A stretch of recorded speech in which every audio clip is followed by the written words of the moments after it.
मैं अगरचे नसर का बंदा हूँ। नॉवल, कहानी और अफसाना मेरे पसंदीदा मौज़ूआत रहे हैं। शायरी पढ़ने का इतना शौक नहीं रहा। मुझे शायरी सिर्फ म्यूजिक में ही मजा देती है। लेकिन बाज शायर और शेर ऐसे हैं जो ना चाहते हुए भी दिल पर असर रखते हैं।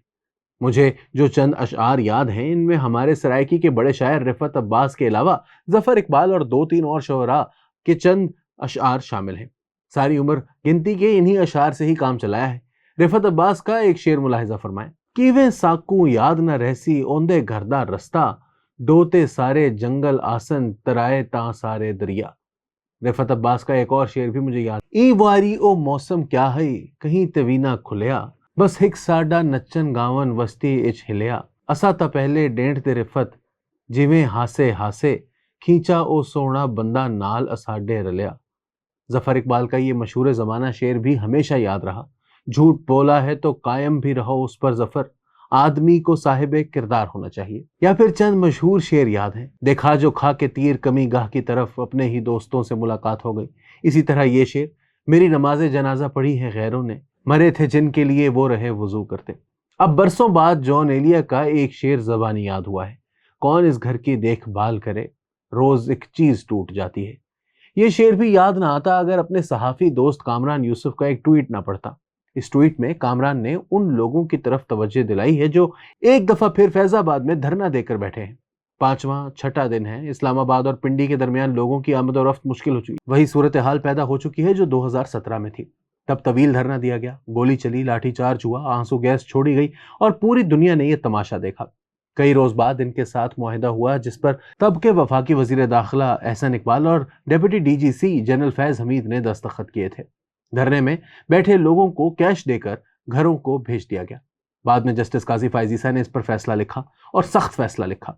उस वक्त तक इमरान खान वजीर आजम बन चुके थे। इस फैसले पर अमल करने के बजाय उल्टा जनरल बाजवा, जनरल फैज और इमरान खान ने जस्टिस काजी फायजीसा से नाराजगी का इजहार करते हुए इन्हें सबक सिखाने का फैसला किया। एक सदारती रेफरेंस सदर आरिफ अलवी के जरिए सुप्रीम कोर्ट को भेजा गया, जहां फेलो जजेस पहले से तैयार थे और यूं कार्रवाई शुरू हो गई। बाकी जो कुछ वहां हुआ इससे सभी वाकिफ हैं। इमरान खान के दौर में भी ये मश्क दोहराई गई। ये लोग इस्लामाबाद की तरफ लॉन्ग मार्च के लिए निकले।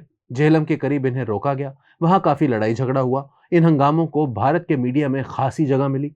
इमरान खान हुकूमत ने इस पार्टी को बैन कर दिया, यानी इस पर पाबंदी लगा दी। लेकिन चंद माह बाद ही पाबंदी हटा दी गई और फिर इस जमात ने इलेक्शन में भी हिस्सा लिया। अब एक दफा फिर इस जमात के हामी फैजाबाद आकर बैठ गए हैं। फिर वही पुराना काम शुरू हो गया है। ये वो सबक है जो हम सब ने मिलकर सीखा है। 7 साल बाद वही मश्क दोहराई जा रही है, बस वक्त के साथ साथ मुतालबात बदल गए हैं। कामरान यूसुफ ने अपने ट्वीट में हैरानी का इजहार किया कि भला पिंडी जैसे हसास शहर के दिल और दारुल खलाफे के दाखिली रस्ते पर ऐसा काम करने की इजाजत कौन दे सकता है? क्या हुकूमत और रियासती इदारों की रिट बाकी रह गई है कि जिसका जब दिल चाहे वो किसी भी जगह बैठकर रास्ता रोककर धरना दे डाले और सड़कों पर कब्जा कर ले, जबकि हुकूमत इस सारे मामले में न्यूट्रल बनकर बैठ जाए कि अवाम जाने और धरना देने वाले जाने, हमारा दोनों से कुछ लेना देना नहीं। सियासी हुकूमतों और हुक्मरानों ने अपने वक्ती मफादात के नाम पर तबाही और बर्बादी की बुनियादें रखी हैं। 2017 के धरने में इमरान खान की हमदर्दियां इनके साथ थीं, क्योंकि उस वक्त जनरल बाजवा और जनरल फैज का मकसद शाहिद खाकान अब्बासी हुकूमत को नीचा दिखाना था। लेकिन जब इमरान खान के दौर में ये पार्टी एहतजाज के लिए बाहर निकली तो इसे कालदम करार दे दिया गया।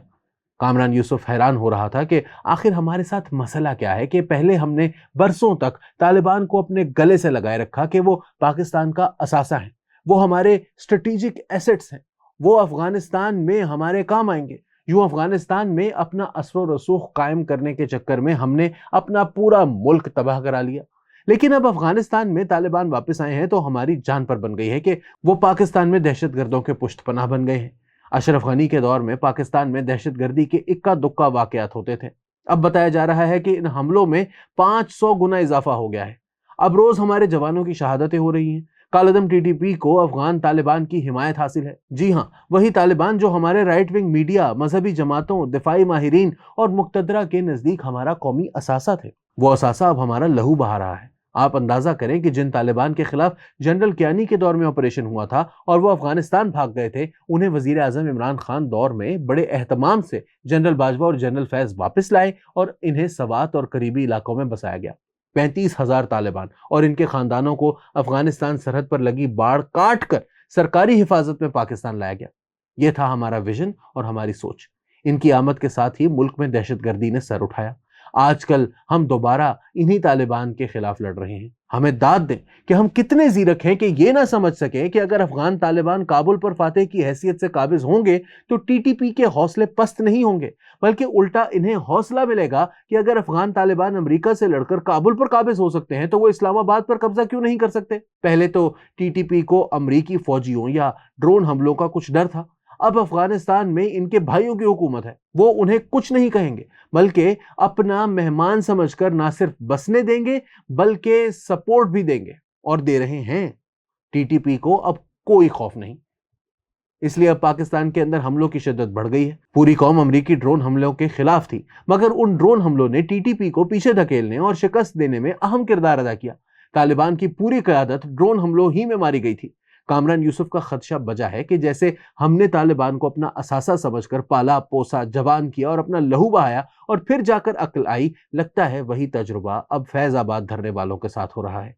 लेकिन हमारा जो अंजाम अफगान तालिबान के हवाले से हुआ वही यहां भी होगा, क्योंकि वही बात कि हमें अपने कातिलों से प्यार है। फिर जॉन एलिया का ये शेर ज़बानी याद क्यों ना हो, कौन इस घर की देखभाल करे, रोज एक चीज टूट जाती है।